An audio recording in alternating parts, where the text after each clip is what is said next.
Hello friends, मैं हूं Rishabh Kapoor websofttutorials.com से। इस ट्यूटोरियल में मैं आपको बताऊंगा कि कैसे आप PHP फॉर्म डाटा को कलेक्ट कर सकते हैं इस सेट फंक्शन की मदद से। तो सबसे पहले मैं फॉर्म टैग बना लेता हूं। एक्शन में देता हूं data.php फाइल, जो कि सेम फोल्डर में है। तो मैं यहाँ पे लिखता हूं data.php। मेथड में पोस्ट यूज करता हूं। पोस्ट सबसे पहले मैं यहाँ पे लिखता हूं फर्स्ट नेम और मैं br टैग यूज करता हूं। Input type of text name में यहाँ पे देता हूँ फर्स्ट नेम। मैं आपको पिछले ट्यूटोरियल्स में बता चुका हूँ कि PHP का फॉर्म डाटा इस नेम एट्रीब्यूट से कलेक्ट किया जाता है। फर्स्ट नेम, लास्ट नेम, फिर br टैग यूज करूंगा मैं ताकि ये नेक्स्ट लाइन में चला जाए। फिर input type of text name मैं इसको देता हूँ लास्ट नेम। फिर मैं एक br टैग यूज करूंगा। अब इनपुट टाइप ऑफ एक सबमिट बटन हम बना देंगे। Input type of submit, value में सबमिट दे देता हूँ। तो अब क्या होगा, जैसे हम कुछ डाटा एंटर करेंगे ऋषभ कपूर, ये data.php पे चला जाएगा। अब हम इसको data.php पे जाके कलेक्ट करते हैं। पहले हम वही वे यूज करेंगे जो हम पिछले ट्यूटोरियल में कर रहे थे। फिर मैं आपको बताऊंगा कि आप इस सेट फंक्शन की मदद से इसको सही तरह से कैसे कलेक्ट कर सकते हैं। तो मैं यहाँ पे $_post, सबसे पहले फील्ड नेम एट्रीब्यूट का नाम था फर्स्ट नेम, जो कि आप देख सकते हैं फर्स्ट नेम, और सेकंड का था लास्ट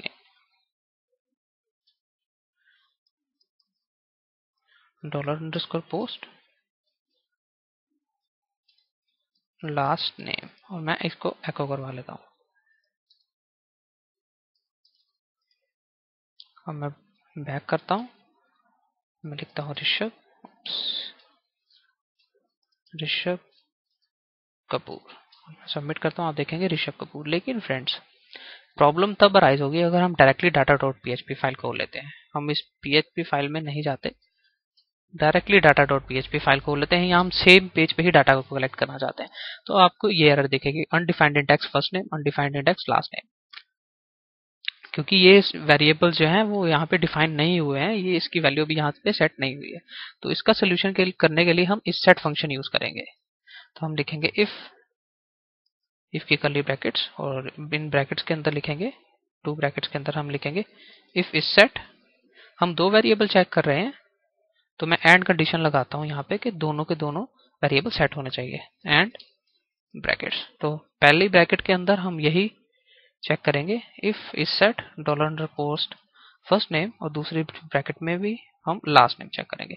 मींस अगर दोनों वेरिएबल्स सेट हैं, और मैं इस ब्रैकेट को, इफ की ब्रैकेट कर्ली ब्रैकेट को यहाँ पे आ जाएगा, उसके बाद ये एको आ गया। मींस इफ इस set $_post first name and $_post last name. Means अगर ये दोनों वेरिएबल सेट हैं तभी ये एको करेगा।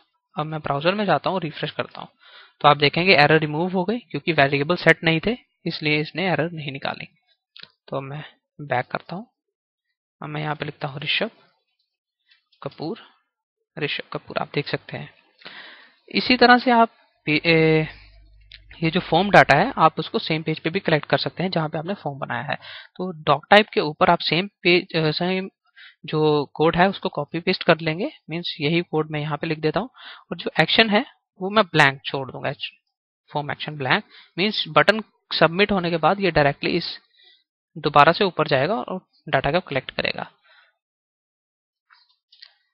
जैसे मैं लिखता हूँ ऋषभ कपूर, तो आप देखेंगे ऋषभ कपूर।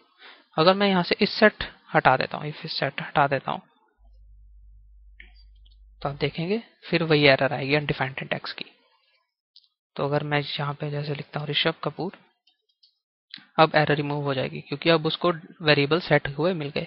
तो इसलिए हम इस सेट फंक्शन यूज करेंगे ताकि हमारे को एक्स्ट्रा पेजेस ना बनाने पड़े, हम सेम पेज पे ही डाटा को कलेक्ट कर ले। मीन्स जैसे ये डाटा कलेक्ट हो गया, उसके बाद हम MySQL क्वेरी लगा सकते हैं, जो कि मैं आपको आने वाले ट्यूटोरियल्स में पढ़ाऊंगा। MySQL क्वेरी, जो भी हम क्वेरी रन करना चाहते हैं हम यहाँ पे रन करेंगे। तो इस तरह से आप फॉर्म डाटा को सेम पेज पे कलेक्ट कर सकते हैं। अगर इनमें से जैसे मैंने एंड कंडीशन लगाई है, अगर मैं फर्स्ट नेम या लास्ट नेम दोनों में से एक फील्ड नहीं लिखता हूँ तब भी ये नहीं चलेगा। जैसे मैं ऋषभ कपूर में जैसे लास्ट नेम है मैंने ब्लैंक छोड़ दिया तब भी कुछ नहीं आएगा। मीन्स हमने एंड जो यूज किया है, आप इसकी जगह और भी यूज कर सकते हैं। मीन्स एंड ऑपरेटर मैंने यूज किया, आप और ऑपरेटर भी यूज कर सकते हैं। तो नेक्स्ट ट्यूटोरियल से हम डाटाबेस के साथ वर्क करना शुरू करेंगे, जो कि काफी इंपॉर्टेंट पार्ट है पीएचपी का। मीन्स हम कल नेक्स्ट ट्यूटोरियल में एक डाटाबेस क्रिएट करेंगे। तो फ्रेंड्स, अगर आपके जहन में अभी भी कोई क्वेश्चन अराइज हो रहा है तो आप मेरे डिस्कशन फोरम पे जा सकते हैं या आप कमेंट कर सकते हैं। मेरे ट्यूटोरियल को देखने के लिए धन्यवाद। मेरे चैनल को सब्सक्राइब करना ना भूलें ताकि आपको मेरे वीडियोस के बारे में रीसेंट अपडेट्स मिलते हैं। हम नेक्स्ट ट्यूटोरियल में मिलते हैं।